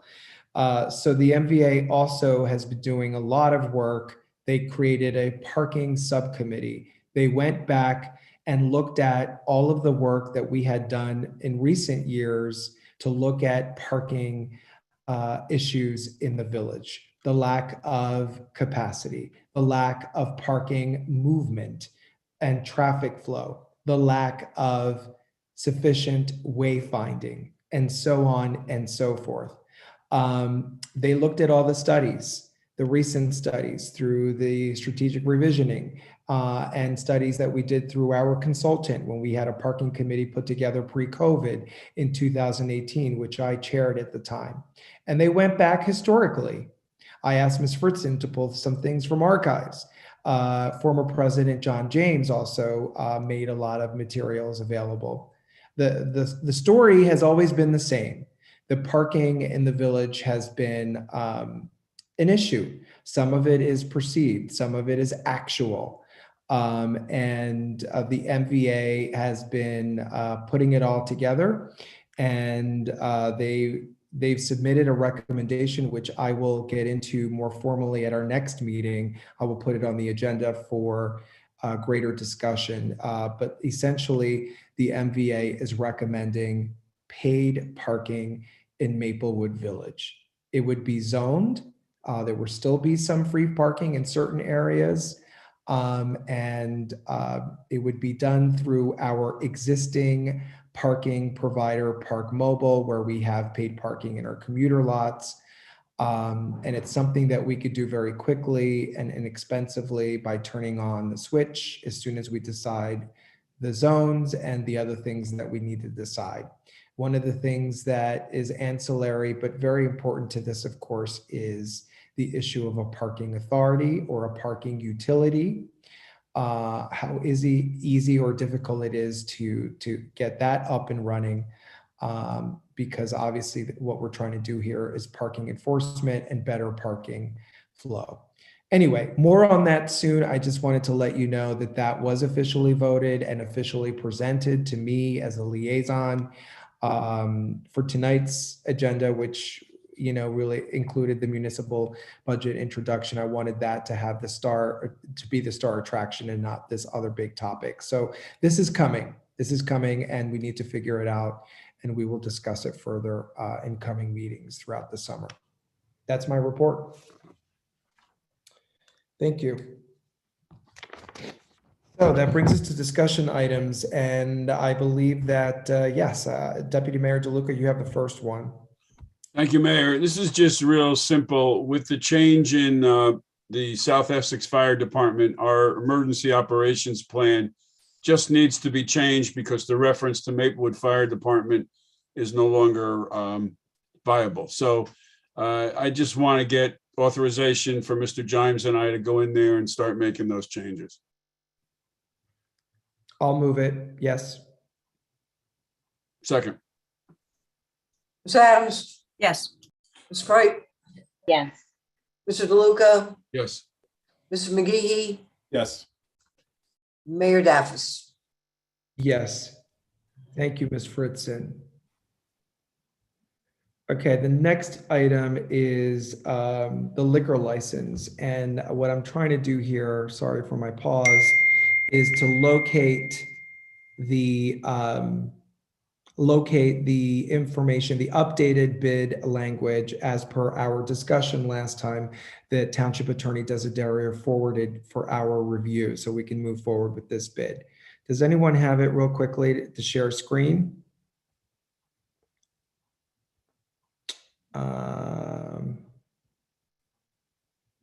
Speak up if you do, because I'm not looking at your faces. I'm looking at my email. Yeah, I think I got it. Just give me 1 second. Great. I just forwarded it, I believe, earlier today. No, I think I got it. Hold on. Maybe yesterday. Yeah, hold on a second. Share screen. Number 1. Thought I had it up. Share. No, I think I got it. This is it, right? Yes, it is. Thank There you. you go. Yeah, I had open. Wonderful. So this was previously submitted for your review and consideration, and we can discuss it further here. Okay, so let's talk about it. Your comments. Anyone? I think the opening date needs to be changed. Easy one, easy one. Easy. April 2021, probably should. Let's start with the minimum bid amount. Mr. McGee, go ahead. Yeah, if you want to do the minimum, I was gonna talk about the 30 days. Like, is that, I think, is that something that we kind of decide if it's 30 days or 45 days? Maybe Mr. Desiderio could refresh my memory on that one. Yeah, well, I think we decided that we wanted the bidder to not delay submitting an application. And we could put any number of days you want in there, but I think 30 is reasonable from the bid opening to get a completed application in. That's not going to get approved in 30 days, but to submit the application to Ms. Fritzen. Okay, thank you, Mr. Desiderio. I'm just interested in getting the revenue in as soon as possible. So I'd be open to even truncating it to 3 weeks, 21 days, but whatever. I'm open to 20 business days, but just as soon as possible so we can start this process just based off the last time we were awarded the bid. Yeah, I have a question with that. Is the completed license, does that include the fire fingerprint check? That would include whatever application documents they have to do. Yeah, The fingerprint check won't be completed, but Right. they'll have submitted what they need to submit to the police department. Yes. Well, but we say here must submit a completed license application. So I guess to me, it's a little unclear now whether fingerprints have to be cleared because it's not going to happen within 30 days. No, fingerprints won't be, I'm not talking about license being approved. I'm talking about the license application being submitted. Right. I guess what I'm asking and is the criteria for a completed application, does it include the fingerprint check? My understanding. Not the initial, but does the completed require it to be done? No, it needs it to be submitted to the police department. Got it. Okay. Right. That's a good question because that is part of the process that takes the longest. Right, but the applicant doesn't have any control over that. Once they submit the application with the fingerprint application, then it's up to the police department to process it. And Ms. Fritzen, I don't know where you are because I don't see you, but I'm understanding it doesn't take nearly as long as it used to. Is that right, Ms. Fritzen? Yeah, it's probably certainly not 3 months anymore, more like 2. Okay. One of the things I wanted to add was, there's more than those items that the applicant, must take care of. And the other thing is, the public. Ms. Fritzen, excuse me for interrupting. I don't know what you just said. The applicant has to take care of what? The publication in the newspaper.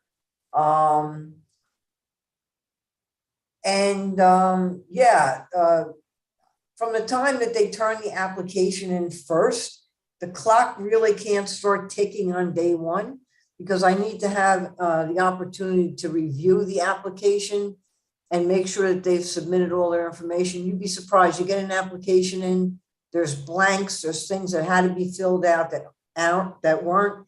Then I'd have to contact their attorney and go over it with them to get the completeness. Well, that's why it says as complete, submitted a complete as determined by you.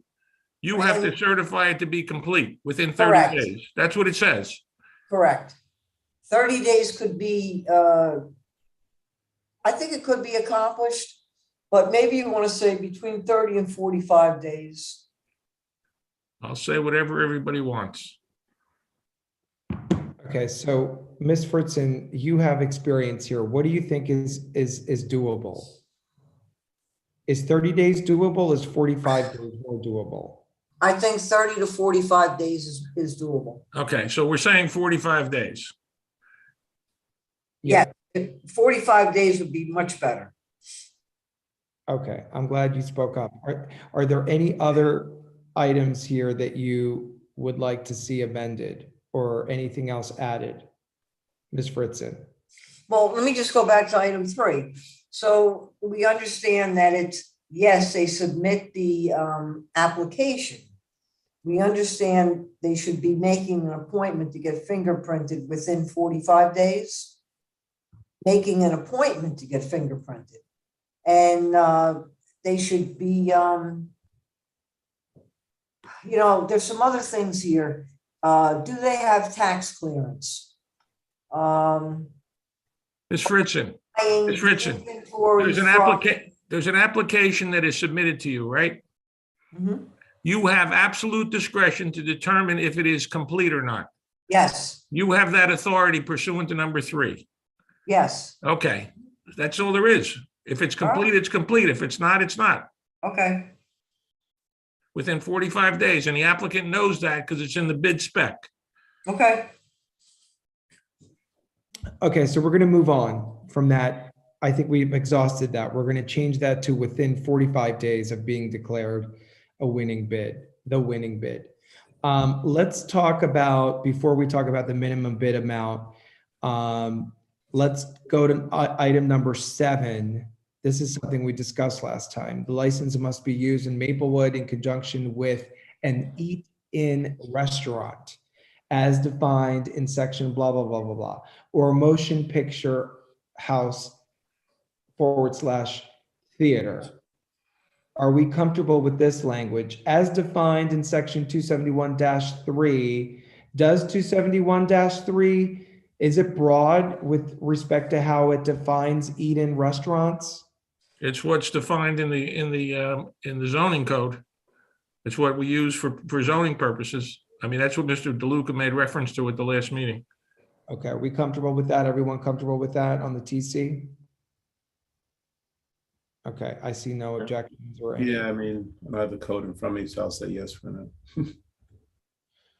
Okay, and then number 8 was another hot topic here. License must be placed in operation within 270 days of award of license. Reasonable extensions, there must be a period here or a There's a comma missing. Okay, reasonable extensions may be granted for good cause as determined in the sole discretion of the Maplewood ABC. So what we're saying here is that they got to put the license in operation within 270 days of award, unless there's good cause for a reasonable extension. And let's be clear here, this is now they've actually paid, they've paid their full bid, right? So this is not about, so the money, we've already retained the money. Yes. Okay.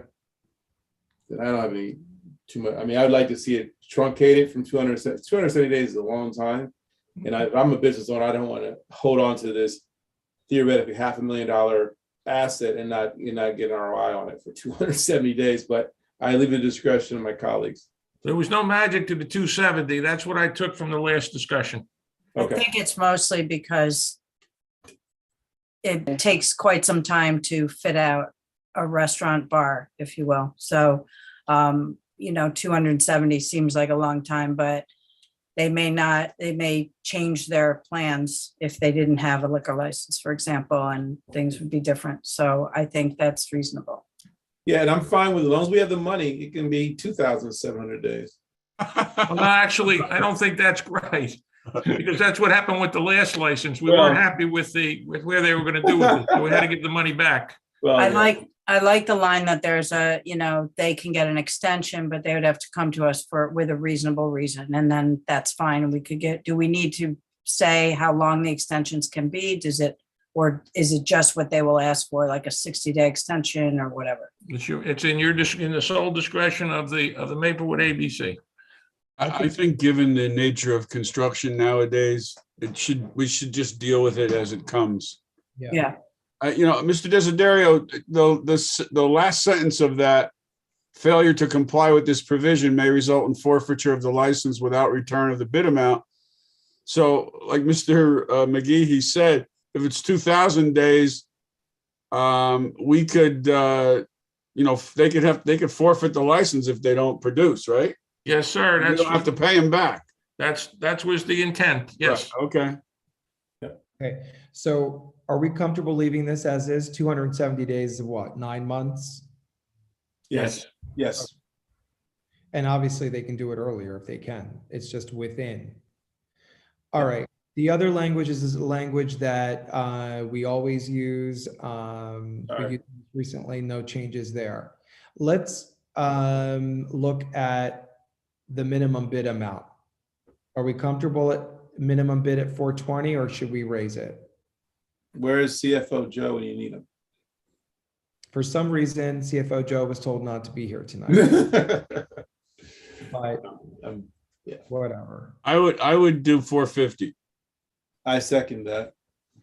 Yeah, I'm comfortable with 450 as Yeah, well. 450 is good. Okay, Mr. Desiderio, 450. Got it. Great. So what are the next steps? You're going to revise the language. We don't need to look at it again. When can we go out to bid? Ms. Fritzen, Yes. when are we gonna put this out? Oh, I could put it out the first opportunity I get, both Star Ledger locally, within the next week. So we'll change, I'll get this to Ms. Fritzen, she'll put in the date and put it out. When do you want them back? When do you want? Yeah. Can we scroll down a hair, Mr. McGehee? Yep, got you. So I'm sorry, up. I get my ups and downs and lefts and rights confused. That's all good. Okay, okay, so when do we want to have a return of the bids? I would suggest you take a look at the law because this is still a new law. I mean, a new license, right? Yes. I think there is a special requirement for a new license, how long it has to be out. Does this count even though it's been out before? Yeah. So we would like, so it's fair to say we want it as soon as allowed pursuant to statute. Yes. Okay, we'll figure it out. And just one quick question, just so then in the end, bids come in, obviously we take the highest bid, then subsequently the application has to be filed within 30 days. Once you accept the bid, yes. Right. And we have no appetite to theoretically have a potential person or bidder or corporation do this both at the same time. There's no appetite to say, do the bid and also the app, just theoretically expedite the process. Well, you really can't do that. You can't really do that. All right. I'm just trying to get it as soon as possible. All right, cool. Okay. Eager beaver. But we Right. got okay. All right. So we're done with this topic. The next topic is July 4th. Could we stop sharing? Great, thank you. So July 4th, listen, I just want a sincere mea culpa here on behalf of the governing body and our community services. So we haven't done anything to put forth a July 4th celebration, and that's bad on us. Yes, indeed, the Maplewood Civic Association, which has traditionally put together the July 4th that we're all familiar with, the big shebang, the big all day and all night with fireworks celebration that we're known for in the region. But that committee is no longer a committee. They dissolved. We tried to bring them back together during COVID. It didn't happen, and it doesn't seem like they're coming back together. So we have to rebuild this committee from scratch and putting together the celebration that our residents know about, have grown accustomed to, are disappointed we're not doing this year. That takes at least a year in planning. So we're going to start planning now for next year. In terms of this year, Deputy Mayor DeLuca and I and a few residents who raised their hand to help are going to put something together to celebrate our nation's independence. We're going to look to do the bike rodeo that is a lot of fun. The kids love getting on their bikes and racing down Maplewood Village and over to the park. We'll have maybe some cupcakes for them there and some fun stuff. We're looking to do maybe a pickup game, a softball pickup game, a friendly competition between the two towns, South Orange and Maplewood. We'll see who's interested in doing that. And that seems to be our July 4th program for this year. It'll be done in the morning, and we'll have the afternoon softball game. And then we'll allow residents to celebrate on their own with their friends and family in their respective residences, in their backyards, and so on and so forth. So if you're a resident and you're disappointed, you're right. And we're sorry. And I'm sorry. If you're a resident and you're disappointed and you have a lot of comments, help us. Let's rebuild this together. We can do it together. We should do it together. And then finally, I want to address some of the threads that I've seen out there. I'm not going to condone some of the threads that pin July 4th against Juneteenth or seem to suggest that we had an agenda against July 4th. That is absolutely not true. Absolutely not true. And I'm just going to leave that there because it's not worth unpacking further. There's bias there and all kinds of stuff. The Juneteenth celebration that we put together was put together by our community services department, and it's a much smaller scale event. We had maybe 200 people, not 5,000, 6,000, 7,000 people.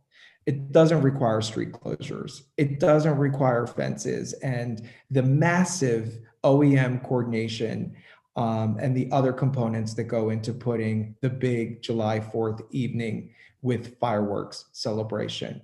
So those of you out there, again, if you're disappointed about July 4th, you're right, and we're sorry.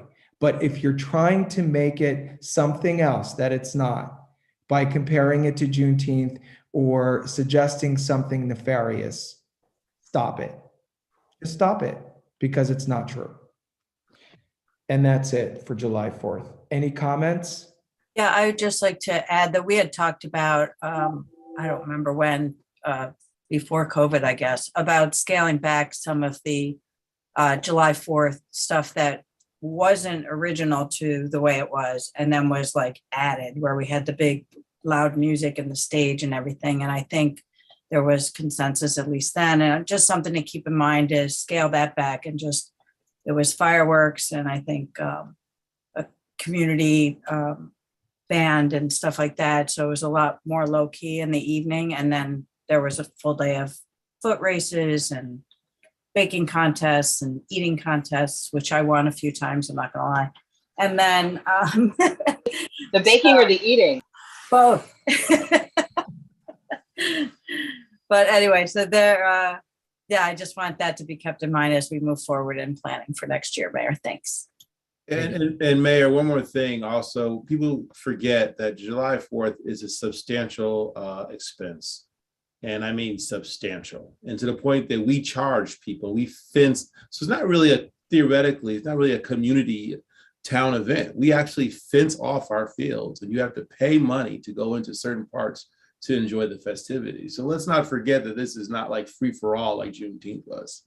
Yeah, and that was what I was referring to, Mr. McGee, because that was not the case for most of the 32 years I lived here until it got grown to something more than it really needed to be. And because the park was open to everybody, the only place you paid was to be up close to the fireworks. But all of the rest, most people I knew, we just sat on the steps of town hall and stuff to watch them. But yeah, it wasn't fenced off in years past. So yeah, and I'm just concur with the idea of having fireworks and the big hoo-ha that we did, when we're also trying to find ways to share services to South Orange just to be responsible.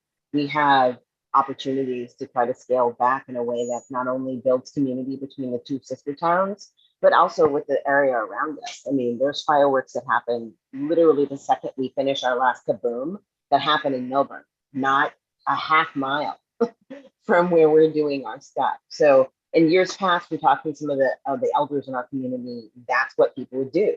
They would actually go to other townships for their fireworks. And the cities would do a round robin. This city would host this year, this city would host next year, the city after that would do it. And it just saves everyone money. Do we all have to have fireworks booming in the lights at night? No, but I can see the need for a celebration on Independence Day. It's a wonderful holiday. It's a great time to get people together, but do we have to foot the whole bill? No. Right. So I'm going to move that we extend our meeting beyond 9:30 because we're officially not in a meeting anymore. Do I have a second? Second. Okay. Ms. all right. Adams? Yes. Ms. Cripe? Yes. Mrs. DeLuca? Yes. Mr. McGehee? Yes. Mayor Daffis? Yes. Thank you. Hey, at least it's not Summit City Council last Wednesday night was 6.5 hour long meeting. What was And on yard signs went up. It went till like 1:45.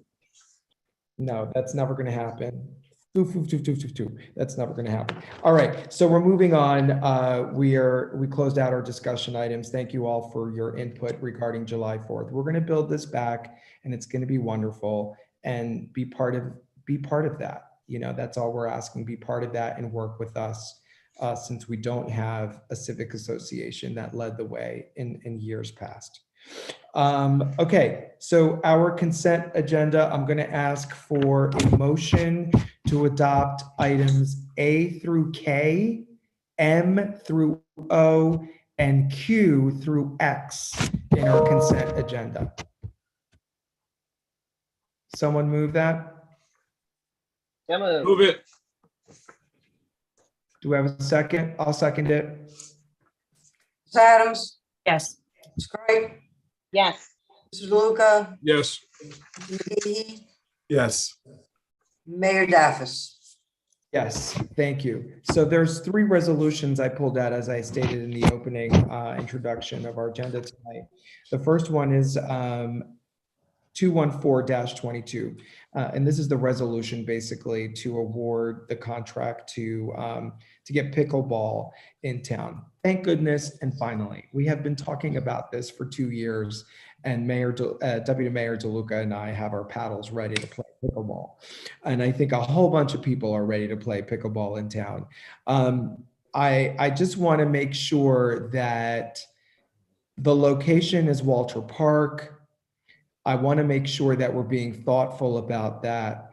The concern being that pickleball is very noisy. It's a lot noisier than tennis because of the pedal noise.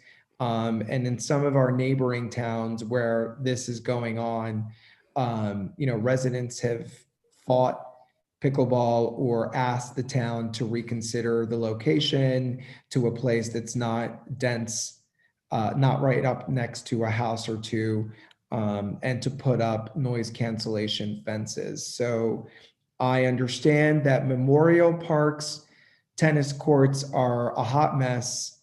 We really, really need to get on top of that. I understand that Memorial Park was done more recently. Walter Park is on the maintenance schedule right now, and we moved forward accordingly. But I just have the concern, and I want to hear from Deputy Mayor DeLuca, who chairs Engineering, Planning, Public Works, where this may have come up, and possibly Committee Member Adams, and even Committee Member Cripe, where this may have also come up in their respective liaison committees. Mr. DeLuca. Thank you, Mayor. So this is resurfacing of both tennis courts and adding to one of the 2 tennis courts pickleball lines. So it won't be both courts, it'll just be one. There'll be no lighting there. So it's really just, refreshing those courts to bring them up to speed, because they just need that to happen. And then one of them will be pickleball. So it's more than pickleball, it's pickleball and tennis. Got it. Thank you for that. And the lack of lighting there should allay concerns with the neighbors. I mean, unless they start using glow, as long as we don't use glow in the dark paint for the lines. That's a good point. Thank you for that. Committee Member Cripe, any insight here? No. Okay, so we'll move forward. Deputy Mayor DeLuca, what is the deal with Memorial Park tennis courts? So Memorial Park tennis courts, the letter we got or the email we received from the tennis players is absolutely right on. The courts were built. They were built wrong. Mr. Kittner's analysis is that, there's improper drainage there. The courts actually peak at the bottom of the net and go down to the end lines. That's not the way you're supposed to do it. So that needs to be fully rebuilt. And that's going to be a 6-figure number. In the interim, though, there are repairs that need to be made. There are cracks there. Mr. Kittner said he has about $15,000 that he has in one of his budgets that he'll be going in there and getting some of those repairs made at Memorial. And then Ms. Mancuso and Mr. Kittner will be discussing in the 2023 capital budget whether this can make it. Okay, so the $15,000 to allow us to do some, something right now, that will be happening now this summer? Yes. Okay, that's good to hear, because as I noted in that email exchange with those residents, I hurt myself there recently where I twisted my ankle during play. So it's really unbecoming that Memorial Park tennis courts look the way that they do. So glad to hear it. Okay, so I'm going to move a resolution 214-2022. Do I have a second? Second. Ms. Adams, Yes. Ms. Cripe, Yes. Mr. DeLuca, Yes. Mr. McGehee, Yes. Mayor Daffis. Yes, thank you. Resolution 218-2022. This relates to our helping South Orange and their Board of Health, their Department of Health, since they have their public health officer has retired. Mr. Desiderio forwarded in a separate email from the resolution the attached particulars to the agreement. I just want to make sure that you all are comfortable with those terms, that you've had the opportunity to review and consider them. Any issues, any objections? Mayor, my only question is, our health officer comfortable with the terms? The answer is yes. She was the first one to review it, and the particulars which are enumerated in the specific acts came from her. So yes, she's the one, and she frankly, she's more anxious to get working than South Orange. So there are a number of things that, Mayor, once this is signed, there are a number of things that South Orange needs to do, including signing it, but sending the certificates of insurance, et cetera. So hopefully we'll get those quickly. Thank you, Mr. Desiderio. Then if she's comfortable, then I'm comfortable. Right, so I'm going to move the adoption of resolution 218-2022. I'll second that. Ms. Adams, Yes. Ms. Cripe, Yes. Mr. DeLuca, Yes. Mr. McGehee, Yes. Mayor Daffis. Yes, and then finally, resolution 228-2022, which essentially would transfer our general assistance work to Essex County. We are among just 3 municipalities, I believe, that has not done this. We've had our own person. As you know, our person is retiring. Newsflash, Ms. Ashman is going to be staying an additional week to tie up some loose ends before she goes, which includes making sure that her clients, the clients that she still does have in Maplewood, are connected to the county and they know where to get their assistance checks starting in July and going forward. So here, the resolution states that an investigation was done, an assessment was done, that this is the proper course of action. I've had a conversation with our public health officer in this regard, who has ultimately spoken to the county about this. The county wants to take this over. They're not going to pay for another part-time person to be a local Maplewood person.